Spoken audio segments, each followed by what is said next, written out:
In this video, we break down the top 5 best DSLR cameras on the market this year. So, regardless of whether you're looking for a camera to start filmmaking or photography, or if you just want the best of the best that will make the professionals jealous, we'll have an option for you. So, if you're interested in finding out which DSLR will be best for you, stay tuned. In coming up with this list, we heavily factored in price, because DSLR cameras range from anywhere between $400 to $4,000, and we wanted to make sure we include the best products based on price versus performance. Will the $4,000 camera outperform the $500 camera? Probably. But we're asking, is the extra money really worth the difference in quality? And we intend to find out. As always, all the links to all the products mentioned in this video will be in the description down below. We always keep the description up to date with information we may not get a chance to mention in this video. And if any newer versions of these products are released, or if any better products are released, we will be updating the description down below, along with the links to find the best price on each product. So, for the most up-to-date information along with updated prices, be sure to check out the description. First up, we have the Nikon D3300, our best budget DSLR. The D3300 may have been replaced by the D3400, but that's no reason to discount this entry-level DSLR. In fact, while the D3400 costs a little bit more, though prices are continuing to fall, the D3300 is the better buy right now. The D3300 features a high-resolution 24.2 MP APS-C sensor. Pretty impressive when you consider the enthusiast-focused D7200 shares the same resolution and costs quite a bit more. Like the rest of the range, the D3300 sensor does away with a low-pass filter, which means even more details captured, resulting in even sharper images. There are a host of special effects on tap, allowing you to jazz up JPEG files and videos with a collection of styles. Nikon has boosted the list of effects to 13 for the D3300, and it now includes pop, which increases color saturation, toy camera, which creates a retro effect, and easy panorama. These effects can be previewed in real time on the LCD screen, so you can see exactly what you'll get once you trigger the shutter. The D3300 is the second DSLR from Nikon to use a monocoque construction. This means that the chassis is made from a single piece of material, making it both lighter and stronger compared to the D3200. There isn't a huge number of buttons on the D3300, which is to be expected of an entry-level camera. On the top plate, you'll find the mode dial for switching between exposure modes, such as fully automatic, aperture priority, and the newly incorporated effects mode. Also on the top plate, you'll find the exposure compensation button for use in automatic and semi-automatic modes, and an info button, which helpfully turns off the rear display, preventing it from being a distraction while using the viewfinder. Autofocusing speeds are pretty high, especially in daylight or well-lit conditions. As expected, the D3300 has excellent resolving power. Zooming in images to 100% reveals that very fine details can be seen. Happily, we've not come across any examples of more patterning when shooting stills. Overall, this is a quality entry-level DSLR coming in at the lowest price range for a reasonable camera. Good for photos and passable for a filmmaking camera. Next up is the Canon Rebel T5i, our best entry-level DSLR, or the best DSLR for beginners. The T5i uses an APS-C sensor that's similar in size to its competitors. It is, however, a little older, and therefore lags behind in dynamic range, color depth, and low-light performance. The T5i is capable of producing great-looking photographs, but it's not going to perform quite as well in adverse lighting conditions. When you adjust exposure settings, the image preview is updated in real time. This makes it easy to understand the effects of changing aperture, shutter speed, and ISO. It may seem insignificant to some, but these helpful features facilitate learning and make this camera one of the best DSLRs for beginners. The T5i is well designed for shooting video and feels more natural in this role than some of its competitors. Switching in video mode is quick, and once there, the T5i's articulating screen makes it easy to shoot and adjust settings from any angle. In fact, this is very commonly the entry level of most popular YouTubers today. We talk more about this camera's filming capabilities in our video, The Best Cameras for YouTube, so if you're interested, be sure to check that out. Perhaps its greatest strength in video mode is its high-quality kit lens. Unlike competitors' lenses, Canon's lenses are smooth and silent when autofocusing. This means you can continuously autofocus in video mode without your onboard microphone picking up distracting sounds from the lens. The T5i is a very good camera. It offers a well-designed video mode and silent lens for filming, as well as unique beginner-friendly features, like intuitive touchscreen controls that facilitate learning. These features make the Rebel T5i an excellent choice for budding videographers and photographers. Next up is the Canon EOS 80D, our best value for the money. For the advanced amateur photographer, Canon's double-digit series of DSLRs has always been appealing, typically blending a comprehensive spec with a body-only price that falls just below $1,000. However, with competition in the high-end enthusiast DSLR segment intensifying, new models have needed to offer something new or unique to stay one step ahead. Photographers who like to track moving subjects will appreciate having the option to select AI Servo in live view mode.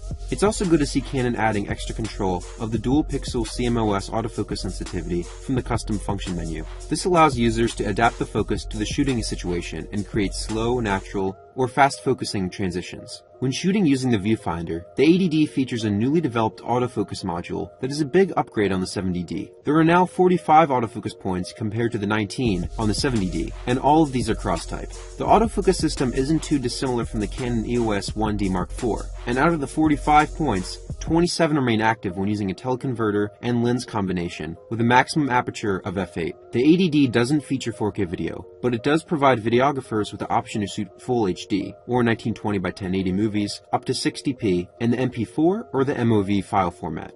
Full control of the audio levels can be taken directly from the touchscreen. This is also a different camera for filming video. It's the camera of choice for many famous YouTube filmmakers, like Casey Neistat, Jesse from BF vs. GF, and many others. Videographers will be pleased to know that Canon has carefully considered the placement of the microphone and headphone inputs to ensure the screen can be fully articulated when audio components are plugged in. One of my criticisms regarding the design of the 80D is Canon's decision not to include a dual card slot, an extremely useful storage feature for both backup as well as overflow should you reach your card's capacity. For amateurs and enthusiasts, the 80D is a well-rounded and highly capable APS-C DSLR that's worth a close look. In our opinion, it is the best value for the money, with an ability to take high-quality pictures and capture terrific video at a price below some other high-quality cameras. As a runner-up, we have the Nikon D810, which is nearly $1,000 less than our top pick. The D810 is the camera that replaces the classic D800 and the 800E. It's a full-frame 36.3 megapixel camera that offers some of the best images you can get from any DSLR. Nikon claims it produces the finest photos of any of its cameras ever. For serious and professional photographers, $2,700 asking price won't seem as intimidating as it does to most people. Nikon has not rocked the boat with the D810 design, but there are a few little changes here and there. The hand grip has changed a bit, offering greater contouring for index finger on the front grip and a more pronounced thumb grip on the rear. The weatherproofing has been altered too. Like the D800, the Nikon D810 is fully weatherproofed, but now the rubber flaps to keep the water out are split up a bit more. Instead of using one flap to cover the HDMI, USB, and headphone jack, there are now separate ones. The Nikon D810 uses an RGBW screen rather than a standard RGB one. The final white subpixel is used to increase maximum brightness without consuming too much power. The Nikon D810 also misses out on a few connectivity features that are now all but assumed in much cheaper cameras. Wi-Fi and GPS are not built in. Instead, you need to feature separate adapters to add those features. This is disappointing and quite odd given how far these features have spread down the price range among more mainstream cameras. As you'd hope from a DSLR of this pedigree, autofocus speed is excellent, especially if you're not using live view mode, which limits the Nikon D810 to contrast detection autofocus. This is a 51-point focusing system, and we found it to be extremely fast even in poor lighting conditions. Nikon has rather dramatically expanded the ISO range of the D810 over the D800, giving the new camera a huge native ISO range of 64 to 12,800. Naturally, the noise reduction engine cuts into the fine detail a little bit more substantially as you work further up the ISO range, but the results remain impressive. Even the extreme high ends of the range, ISO 25600 to 51200, the results are just about usable in an emergency. Such is the power of a great full-frame sensor. Overall, at nearly $1,000 less than our top pick, this is a solid professional level camera that would make great for a cheaper substitute for someone looking to produce high-quality images. Our last pick, and our best overall DSLR camera, is the Canon EOS 5D Mark IV. If you've picked up a 5D Mark III before, you already know the quality it produces. It's a moderately sized full-frame body, measuring 4.6 by 5.9 by 3 inches and weighing in at 1.8 pounds. The grip allows you to use 2 batteries to power the camera, and CIP rates a fully charged battery to net 900 shots via the viewfinder and 300 using the rear LCD. The optical viewfinder is bright and clear, and it covers 100% of the frame,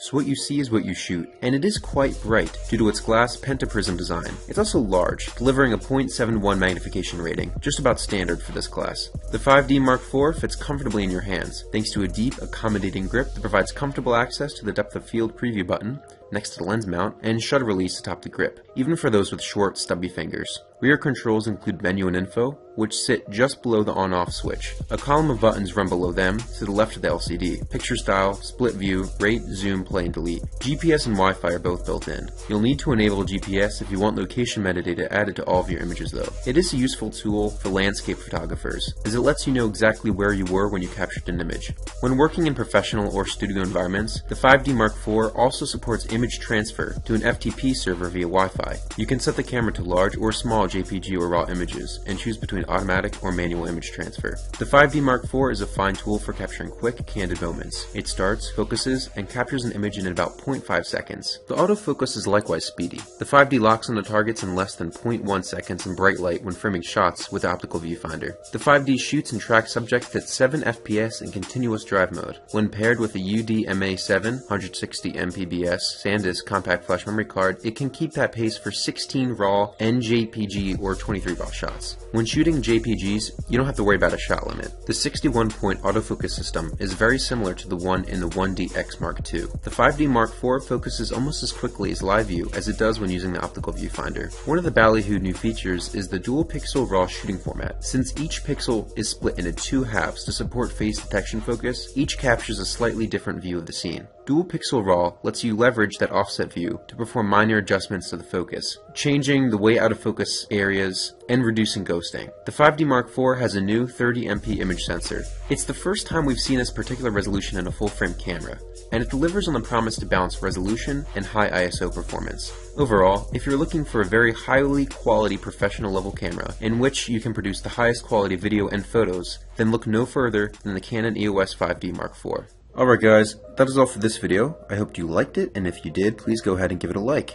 And if you're new to the channel and you liked it, consider subscribing. We do all kinds of videos like this over a number of products, all aimed at providing the best products and making purchasing decisions easier. If we missed something you love, feel free to leave a comment down below and let everyone know more about it. Anyway, I hope you enjoyed the video, hope everyone has a great day, and until next time, I'll see you guys later.